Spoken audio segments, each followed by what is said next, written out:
ನಮಸ್ತೆ ವೀಕ್ಷಕರೇ, ಸುದ್ದಿ ನ್ಯೂಸ್ ಬುಲೆಟಿನ್ಗೆ ಸ್ವಾಗತ. ನಾನು ಪೂಜಶ್ರೀ. ಸುಮಾರು 300 ವರ್ಷಗಳ ಇತಿಹಾಸವಿರುವ ಅರಂಬೂರು ಶ್ರೀ ವಯನಟ್ ಕುಲವನ್ ದೇವಸ್ಥಾನದಲ್ಲಿ 4 ದಿನಗಳ ಕಾಲ ನಡೆದ ವಿಜೃಂಭಣೆಯ ಶ್ರೀ ವಯನಟ್ ಕುಲವನ್ ದೈವಕಟ್ಟು ಮಹೋತ್ಸವ ಇಂದು ಪ್ರಾತಃ ಕಾಲದಲ್ಲಿ ಸಂಪನ್ನಗೊಂಡಿತು. ಶ್ರೀ ವಯನಟ್ ಕುಲವನ್ ದೈವ ಹಾಗೂ ಶ್ರೀ ವಿಷ್ಣುಮೂರ್ತಿ ದೈವಗಳ ಕೋಲವು ಮಾರ್ಚ್ 18ರಂದು ಮುಸ್ಸಂಜೆ ಸಮಯದಲ್ಲಿ ಜೊತೆಯಾಗಿ ನಡೆಯುವುದರೊಂದಿಗೆ ಅರಂಬೂರು ಶ್ರೀ ವಯನಟ್ ಕುಲವನ್ ದೇವಸ್ಥಾನದಲ್ಲಿ 4 ದಿನಗಳ ಕಾಲ ನಡೆದ ವಿಜೃಂಭಣೆಯ ಮಹೋತ್ಸವ ದೇವಸ್ಥಾನದಲ್ಲಿ ಇಂದು ಪ್ರಾತಃ ಕಾಲದಲ್ಲಿ ಕೈವಿದ್ದು ನಡೆದು ಸಂಪನ್ನಗೊಂಡಿತು.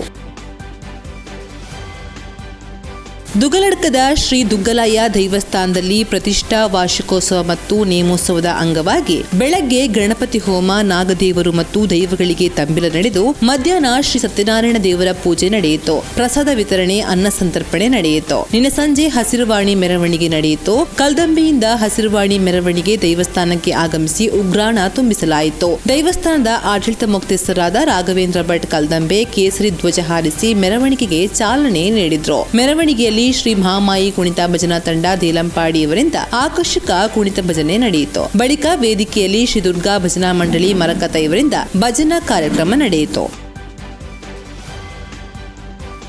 ಐವರ್ನಾಡು ಗ್ರಾಮದ ಪೇರಡ್ಕ, ಮಾಡ, ಎಡಮಲೆ, ಇರುವರ್, ಉಳ್ಳಾಕುಲ್ ಮತ್ತು ಪರಿವಾರ ದೇವಗಳ ವಾರ್ಷಿಕ ನೇಮೋತ್ಸವ ನಡೆಯಿತು. ಮಾರ್ಚ್ 12ರಂದು ಮುಹೂರ್ತದ ಗೊನೆ ಕಡಿಯಲಾಯಿತು. ಇಂದು ಬೆಳಗ್ಗೆ ಮೆಗ್ಯ ನೇಮ ನಡವಳಿ ನಡೆಯಿತು. ಬಳಿಕ ಪ್ರಸಾದ ವಿತರಣೆ, ಬಟ್ಟಲು ಕಾಣಿಕೆ ನಡೆಯಿತು. ನಂತರ ನಾಯರ್ ದೈವದ ನೇಮ, ಮಧ್ಯಾಹ್ನ ಪುರುಷ ದೈವದ ನೇಮ ಮತ್ತು ಉಪದೈವಗಳ ಕೋಲ ನಡೆಯಿತು.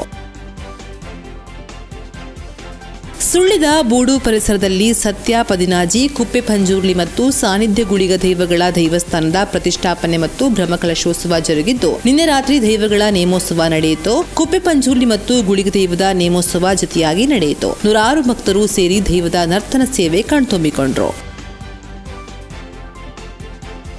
ಇತಿಹಾಸ ಪ್ರಸಿದ್ಧ ಉದಯಗಿರಿ ಮಾವಿನಕಟ್ಟೆ ಶ್ರೀ ಮಹಾವಿಷ್ಣುಮೂರ್ತಿ ದೇವಸ್ಥಾನದಲ್ಲಿ ಶ್ರೀ ದೈವದ ಒತ್ತೆಕೋಲ ಮಹೋತ್ಸವ ವಿಜೃಂಭಣೆಯಿಂದ ನಡೆಯಿತು. ನಿನ್ನೆ ಬೆಳಗ್ಗೆ ಗಣಪತಿ ಹವನ, ಶುದ್ಧಿ ಕಲಶ, ಮೇದೇರಿ ಕಾರ್ಯಕ್ರಮ, ಅಶ್ವತ್ಥ ಪೂಜೆ, ಮಧ್ಯಾಹ್ನ ಅನ್ನ ಸಂತರ್ಪಣೆ, ರಾತ್ರಿ 6:30ರಿಂದ ಭಂಡಾರ ತೆಗೆಯುವುದು, ಮೇಲೇರಿಗೆ ಅಗ್ನಿಸ್ಪರ್ಶ, ಸಾರ್ವಜನಿಕ ಅನ್ನ ಸಂತರ್ಪಣೆ, ರಾತ್ರಿ ಕುಳಿಚಾಟ, ಇಂದು ಬೆಳಗ್ಗೆ 5ರಿಂದ ಕಳಸಾಟಕ್ಕೆ ಹೋಗುವುದು, ದೈವ ಮೇಲೇರಿಗೆ ಪ್ರವೇಶ, ಹರಿಕೆ ಪ್ರಸಾದ, ನಂತರ ಮಾರಿಕಳ ಪ್ರವೇಶ, ಪ್ರಸಾದ ವಿತರಣೆ ನಡೆಯಿತು.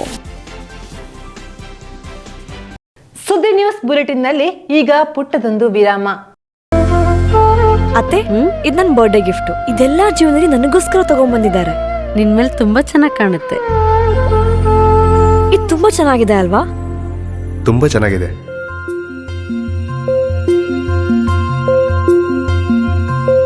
It will look really good on you.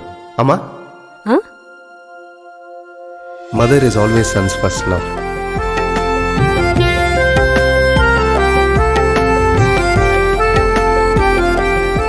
ಪ್ರತಿ ಪೀಳಿಗೆಯ ಪ್ರೀತಿಯ ಮಳಿಗೆ ಜಿಎಲ್ ಆಚಾರ್ಯ ಜ್ಯುವೆಲರ್ಸ್.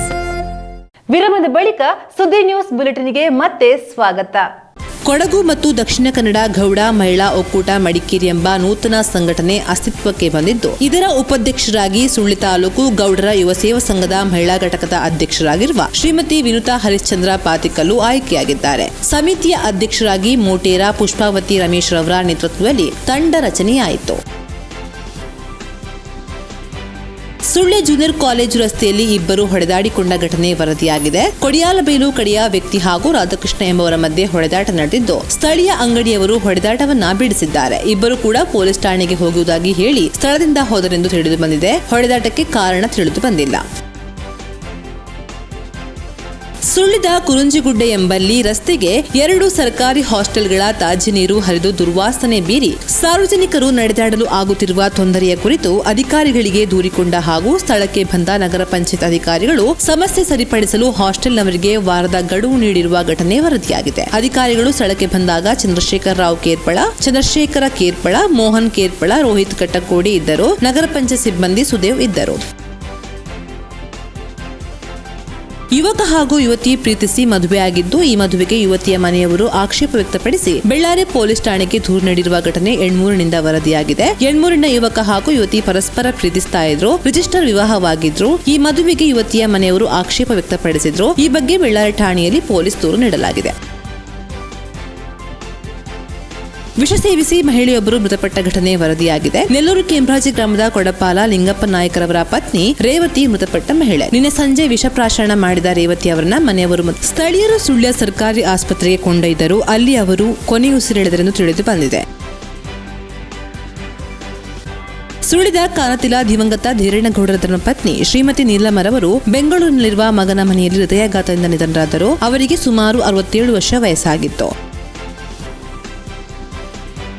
ಜಯರಾಮ ಖಂಡಿಗೆ ಮೂಲೆ ಎಂಬುವರು ಹೃದಯಾಘಾತದಿಂದ ನಿಧನರಾದರು. ಎದೆನೋವು ಕಾಣಿಸಿಕೊಂಡ ಇವರನ್ನ ಸುಳಿದ ಸರ್ಕಾರಿ ಆಸ್ಪತ್ರೆಗೆ ಕರೆದುಕೊಂಡು ಬರಲಾಯಿತು. ಆದರೆ ಅವರು ಆಸ್ಪತ್ರೆ ತಲುಪುವಷ್ಟರಲ್ಲಿ ಮೃತಪಟ್ಟಿದ್ದಾರೆ ಎಂದು ತಿಳಿದು ಬಂದಿದೆ. ಇವರಿಗೆ 44 ವರ್ಷ ವಯಸ್ಸಾಗಿತ್ತು. ಇದು ಈ ದಿನದ ಸುದ್ದಿ ಬುಲೆಟಿನ್. ನಿರಂತರ ಸುದ್ದಿ ಹಾಗೂ ಅಪ್ಡೇಟ್ಸ್ಗಾಗಿ ನೋಡ್ತಾ ಇರಿ ಸುದ್ದಿ ವೆಬ್ಸೈಟ್.